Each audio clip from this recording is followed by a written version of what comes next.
Hey guys, thanks for joining me. This is actually part 2 of what happens if you connect two very different size capacity lithium iron phosphate batteries in parallel.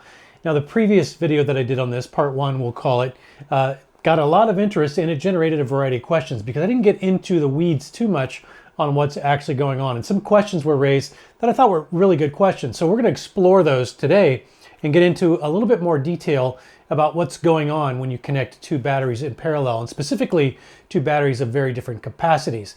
But to kind of get a good comparison, I thought it might be good to start with two batteries, even though they are different, but have basically the same capacity. So different BMS, different manufacturer, but same capacity. All right, so let me describe this new setup. In the previous video, I just simply connected the positive terminal of one battery to the positive terminal of the other one, and then the negative to the negative. That's what parallel connection is. So, but in this video, we're going to do it slightly differently in a way that'll allow me to actually measure the current draw from each battery, whether it's input or output, separately.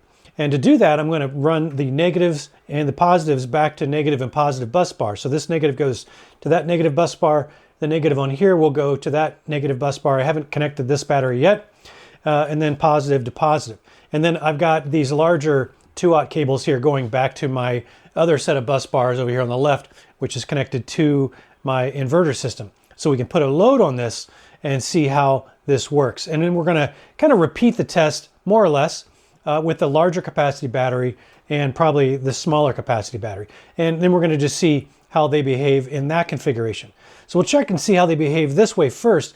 And I wanted to start out with batteries that are actually in a different state of charge, because that was one of the questions I got. What happens if one battery is pretty low state of charge and the other one is basically full? That's not quite the situation that I have set up here.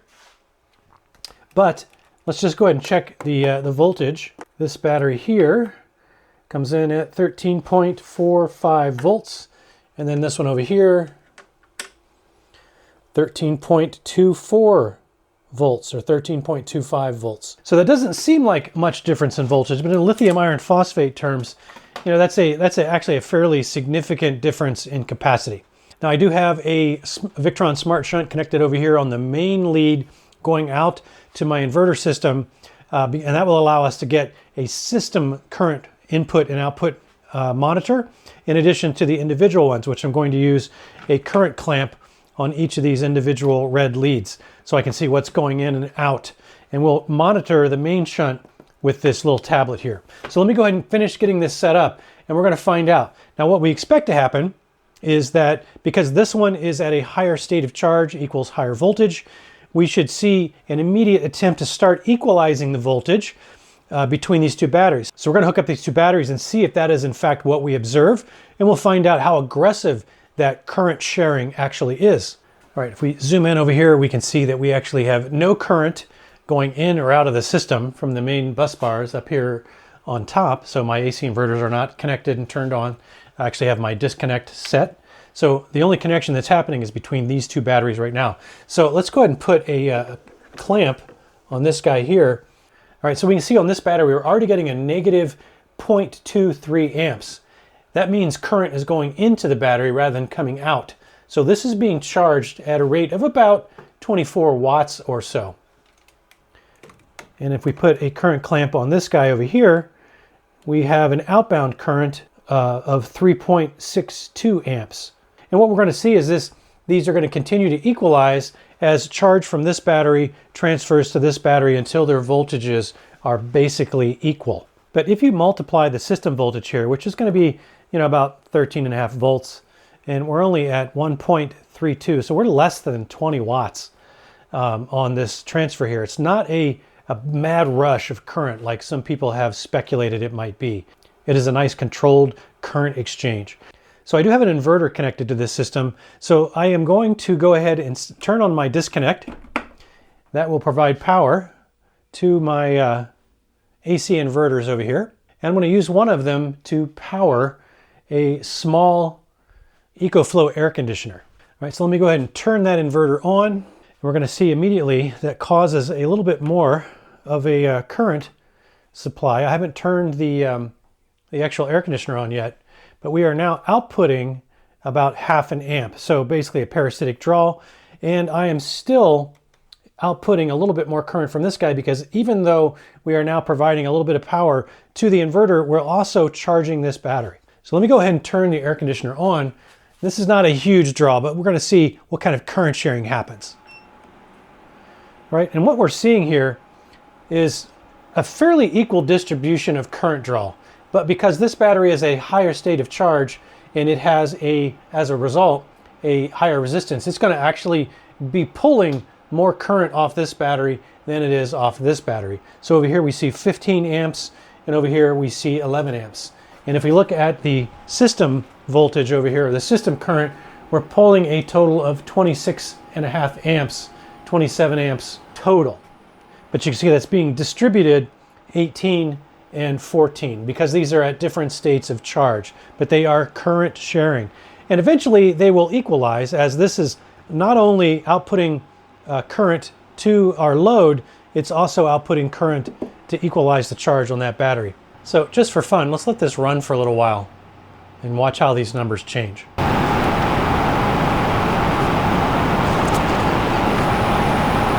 All right, I'm going to go ahead and turn off the load, and we're going to let these two batteries naturally equalize their voltages, and then we're going to discharge and charge the batteries and see what the current sharing looks like when we do that. Okay, I let these batteries sit connected in parallel for a couple of hours. You can see we are now only getting just a fraction of an amp on this one. So let's check the voltage on these two batteries and see if they have pretty much equalized. We are at 13.26 volts, and in the battery on the right, 13.26 volts. So they have successfully equalized themselves. Let's go ahead and put that load back on there. Now that these are effectively balanced. All right, now we've mostly stabilized. So we got about 50% more current being drawn out of the LiTime than we are out of the Bouge RV.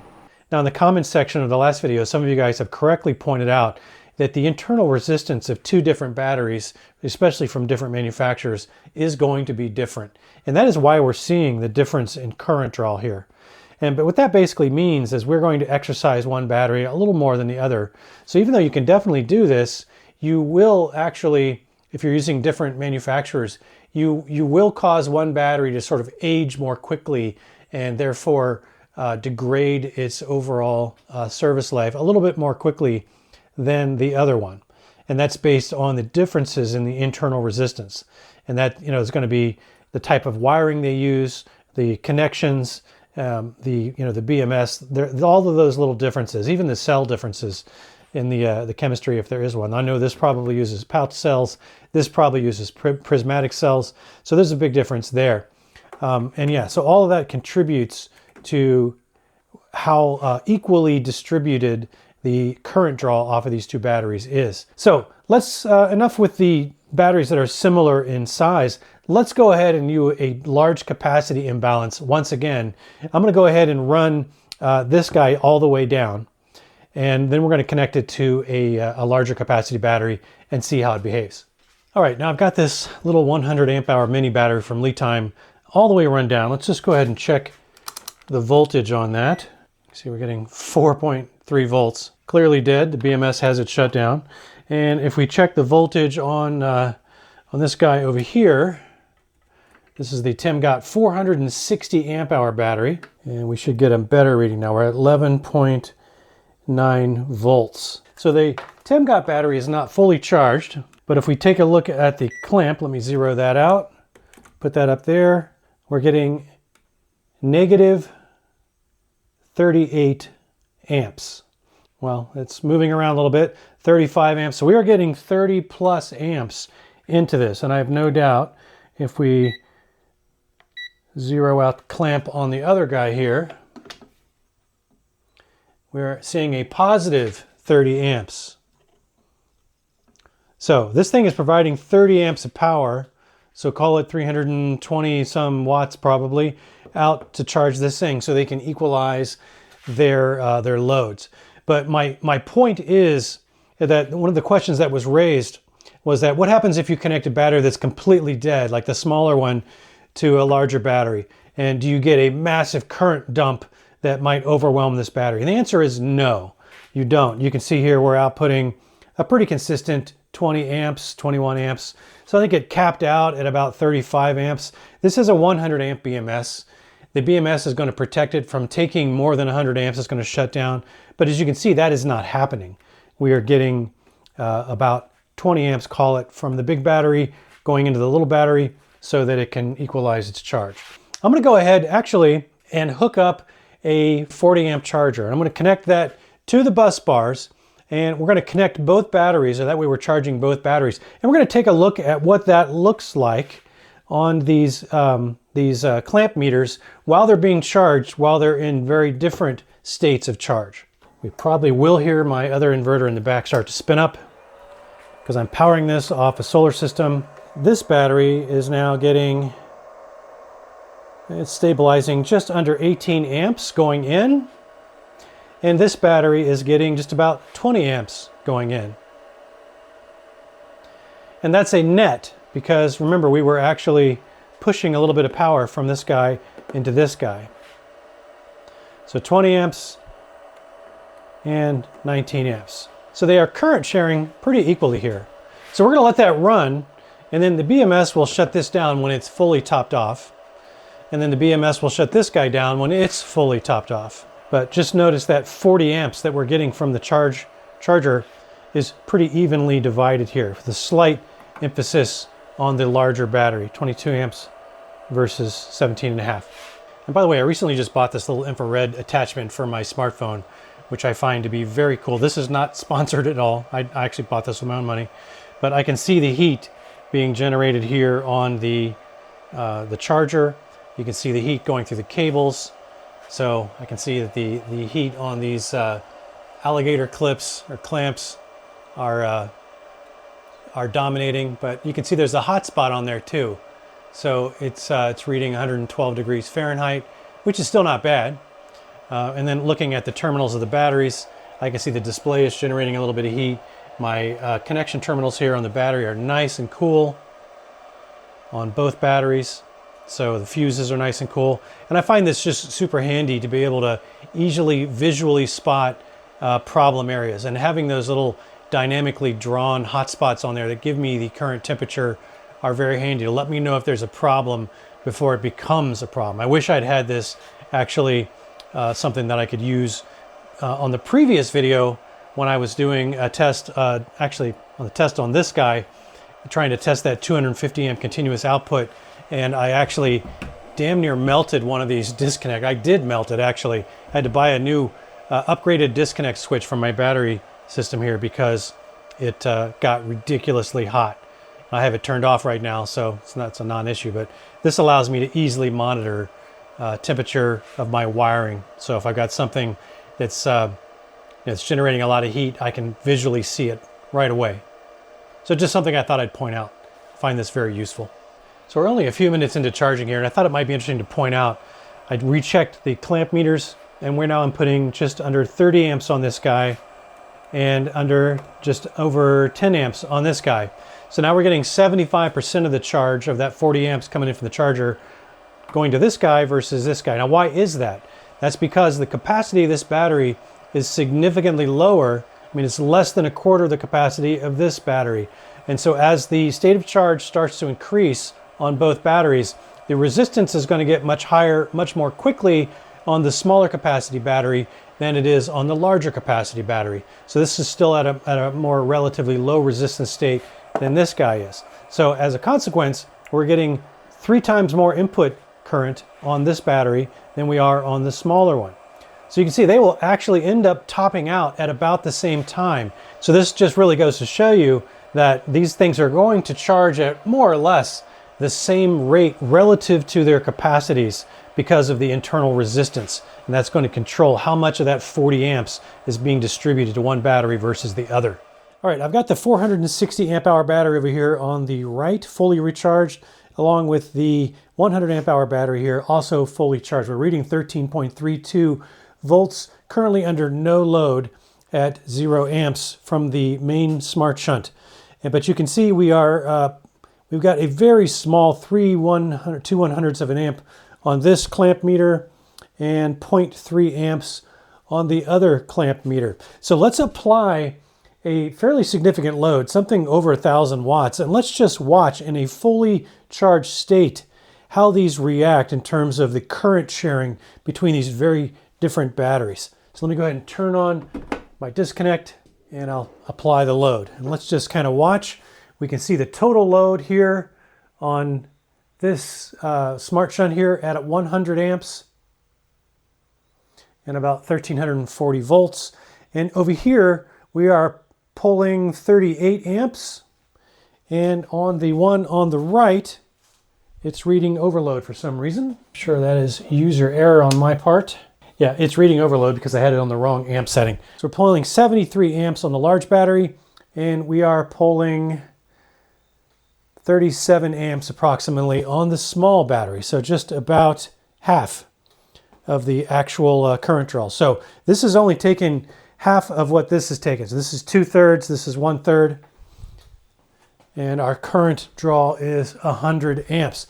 We're gonna let this run. I'm gonna actually run this all the way down. And you can see I do have this synchronized.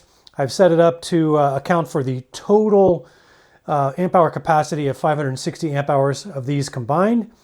And I have zeroed it out. So this should be a pretty accurate representation because it knows current in and current out. So we're going to check back in at different stages here and find out how these things behave in terms of their proportional current sharing as the state of charge declines. Right, the large battery is telling me about 6 hours. So I'm going to set a timer and we're going to check back in 3 hours when this should be around 50% state of charge. And we're going to see what that looks like at that point. All right, we are at about 60% state of charge. So not quite halfway there. Well, actually it says on the screen 55% overall. And you can see we are just under 28 amps on the smaller battery.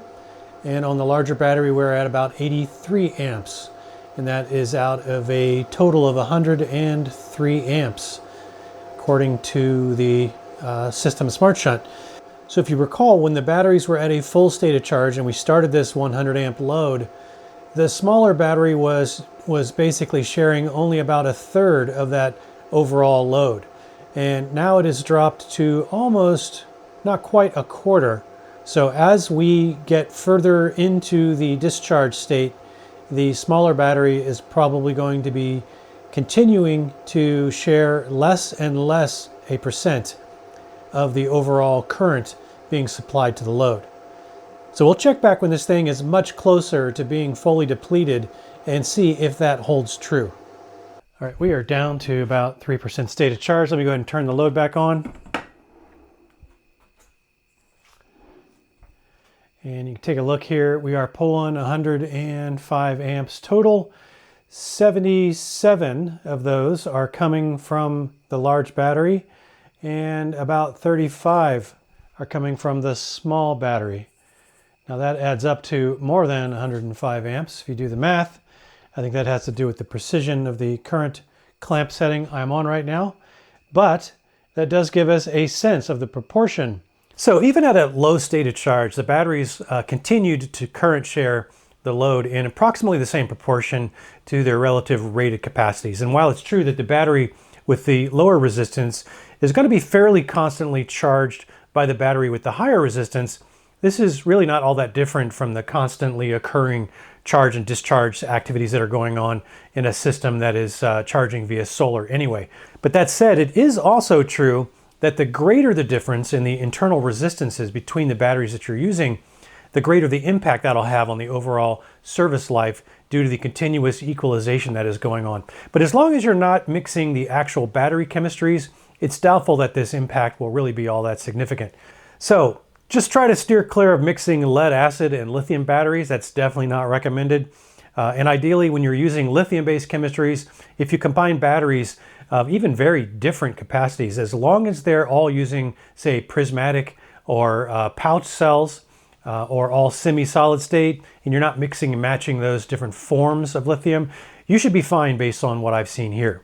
And feel free to share your actual experiences with these kinds of setups, if you have some, in the comments section below so that we can all benefit from that shared experience. And hey, if you found this video at all helpful or informative in any way, please click that like button down below for me. I'd very much appreciate that. Thanks for joining me on this video, and I do hope you'll consider joining me for the next one. Until then, have fun out there.